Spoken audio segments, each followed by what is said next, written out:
Radio Silaturahim untuk Islam yang satu, untuk Indonesia bersatu. Alhamdulillah ikhwan dan akhwat yang dirahmati Allah Subhanahu wa taala, kini kita masuk sesi tanya jawab di sore hari ini. Kita awali pertanyaan pertama dari Magelang, Pak Ustadz, dari Bunda Afi.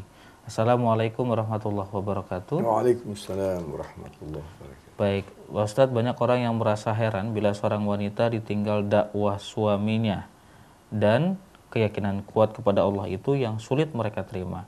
Mohon tausiahnya agar kami tetap tegar dalam mendukung dakwah suami. Ustaz. Syukran. Bismillahirrahmanirrahim. Allahumma salli ala Muhammad wa ala ali Muhammad. Para ibu yang bertanya ini, Masya Allah, memang ibu-ibu sekalian, ini khusus ibu-ibu nih. Kalau suami ibu itu penceramah, ustadz, pendakwah, itu ibu-ibu harus sabar, berikan kesempatan kepada mereka untuk, sebab di dalam hadis Rasul sallallahu alaihi wasallam itu Rasulullah mengingatkan kepada sekalipun hanya satu ayat, balighu anni walau ayah. Sampaikanlah apa yang kalian ketahui daripadaku, dari ajaran Rasul sallallahu alaihi wasallam, sekalipun cuma satu ayat. Jadi memang ibu-ibu ketika suami ibu itu aktif untuk berdakwah, begitu juga ada yang namanya Masya Allah jamaah tablik. Itu jamaah tablik itu Masya Allah, mereka itu luar biasa. Kadang-kadang mereka itu berjalan dari masjid ke masjid, kemudian mereka datang mengunjungi rumah ke rumah untuk memanggil orang untuk salat berjamaah di masjid. Itu Masya Allah luar biasa. Usaha mereka itu luar biasa. Mereka juga mengikuti jejak daripada sahabat-sahabat Rasul. Terkadang mereka keluar 7 hari, 40 hari, Masya Allah itu. Nah ini ibu-ibu perlu ya tadahkan tangan kepada Allah Ta'ala supaya Allah Ta'ala berikan kesabaran.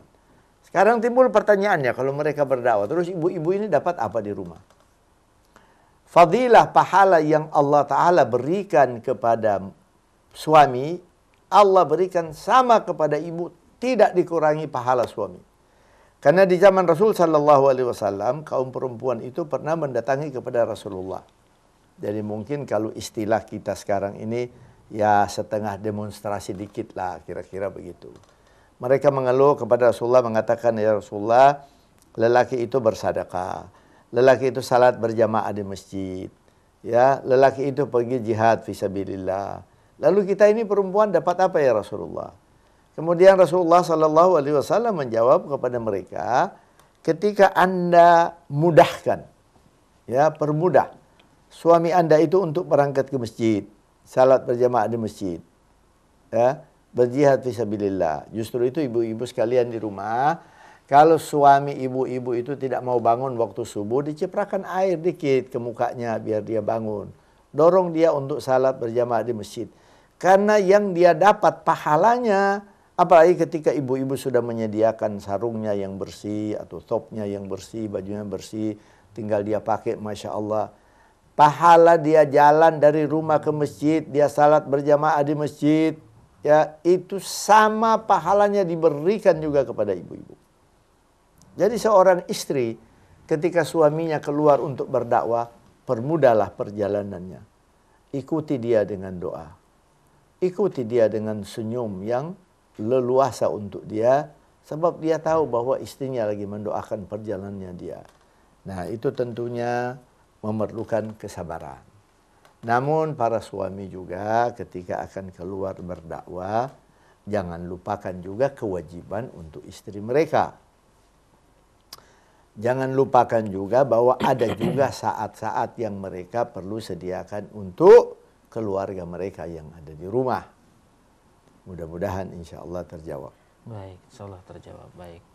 Terima kasih untuk Bunda Afi di Magelang. Kita kemudian beralih ke pertanyaan selanjutnya, Ustaz. Ada 2 pertanyaan terkait masalah haji.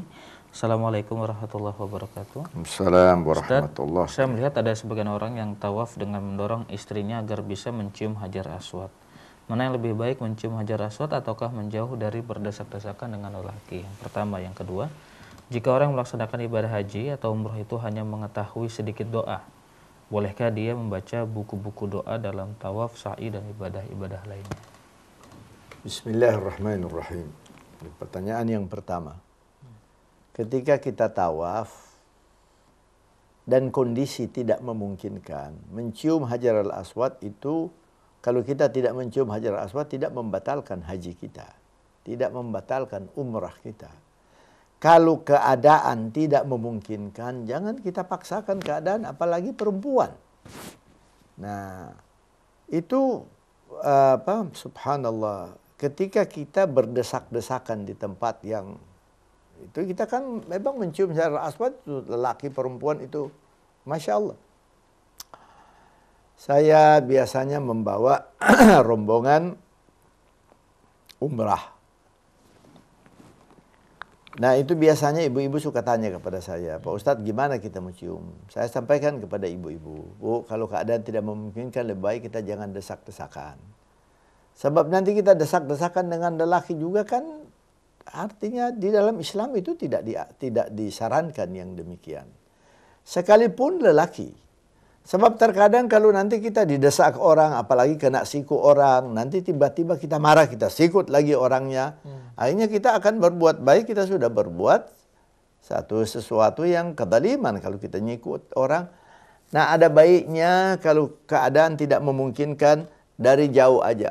Bismillah, Allah Ta'ala lebih tahu. Dan itu bukan salah satu rukun yang membatalkan kalau kita tidak mencium. Allah Ta'ala tahu kondisinya yang begini. Jadi salah kalau seorang lelaki itu mencoba mendorong istrinya untuk supaya bisa, lebih baik jangan. Insya Allah terjawab. Kemudian pertanyaan yang kedua. Pertanyaan kedua tentang membaca doa-doa. Membaca ketika kita tawaf. Para pemirsa sekalian yang dimuliakan Allah Subhanahu wa Ta'ala. Doa yang ada di buku doa itu hanya merupakan saran untuk kita, tapi keumpama kita tawaf, kita hanya membaca subhanallah walhamdulillah wala ilaha illallah Allahu akbar, atau kita baca salawat Rasul, atau kita membaca Al-Quran, boleh. Artinya buku doa itu bukan satu kewajiban harus itu yang kita baca ketika kita tawaf. Tapi tentunya boleh itu kita baca, karena itu terdapat kita bertahmid kepada Allah, bertakbir, dan ada doa-doa di tempat tersebut. Boleh tentunya kita membaca yang ada di buku tawaf, boleh. Sangat-sangat boleh insya Allah. Mudah-mudahan insya Allah terjawab. Baik Ustaz, terima kasih. Masih bisa lagi Ustaz? Bisa, fadhal. Baik. Allahu a'lam. Ustaz, dua pertanyaan Ustaz.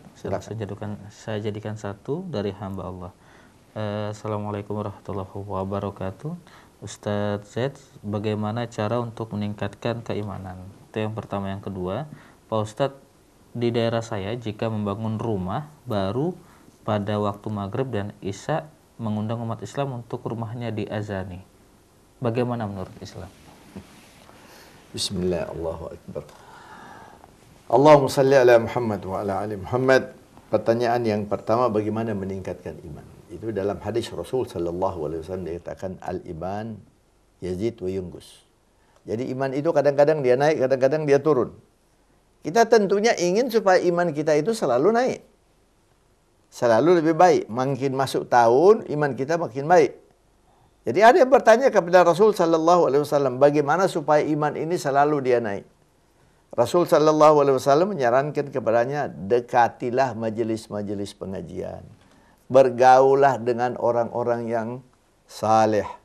Orang-orang yang alim tapi yang saleh, ya. Bergaulah dengan orang-orang yang akhlaknya indah. Perbanyaklah berzikir kepada Allah Ta'ala. Itu disyaratkan. Karena Rasul SAW menyatakan, ketika kita bergaul dengan orang-orang yang baik, sama dengan kita bergaul dengan penjual minyak wangi. Sekalipun kita tidak dapatkan minyak wanginya, baunya yang wangi tercium kepada kita. Dan kita bisa menjadi wangi pulang ke rumah. Kenapa? Kadang-kadang minyak wangi itu disemprotkan contohnya ke baju kita. Jadi kalau kita ingin naik selalu iman kita, dekatilah majelis-majelis pengajian. Di samping itu jangan kita lupa, selalu di tiap salat minta kepada Allah Ta'ala. Ada di antaranya doa itu kalau kita tawaf, ada doa yang berbunyi, Allahumma inni as'aluka imanan kamilan wa yaqinan sadiqan. Itu doa yang sangat bagus, Masya Allah. Ya Allah, aku meminta kepadamu iman yang sempurna dan keyakinan yang benar kepadamu. Ada lagi doa yang lain yang dibacakan oleh Nabi Adam yang saya bawakan tadi. Jibril memberitakan kepada Rasul sallallahu alaihi wasallam bahwa doa ini adalah doa yang pertama dibacakan oleh Nabi Adam ketika dia turun di bumi. Ketika dia belum turun di dunia, ketika dia melakukan kesalahan, doanya itu dalam Al-Quran. Rabbana dhalamna anfusana, wa in lam taghfir lana wa tarhamna lanakunanna minal khasirin. Tapi ketika dia sampai di bumi, dia minta kepada Allah Ta'ala, Allahumma inni as'aluka imanan yubashiru qalbi wa yaqinan sadiqan. Hampir sama maknanya dengan doa yang tadi pertama. Ya Allah, aku minta kepadamu, aku mohon kepadamu, untuk dadaku ini dipenuhi dengan iman. Yubashiru qalbi. Supaya engkau tutupi, penuhi dadaku dengan iman. Wa yaqinan sadiqan. Dan dengan keyakinan yang benar. Jadi kita juga perlu menadahkan tangan kepada Allah Ta'ala. Supaya Allah Subhanahu Wa Ta'ala selalu menjaga iman kita dan menambah iman kita kepadanya. Amin ya arhamar rahimin. Subhanakallahumma wa bihamdika.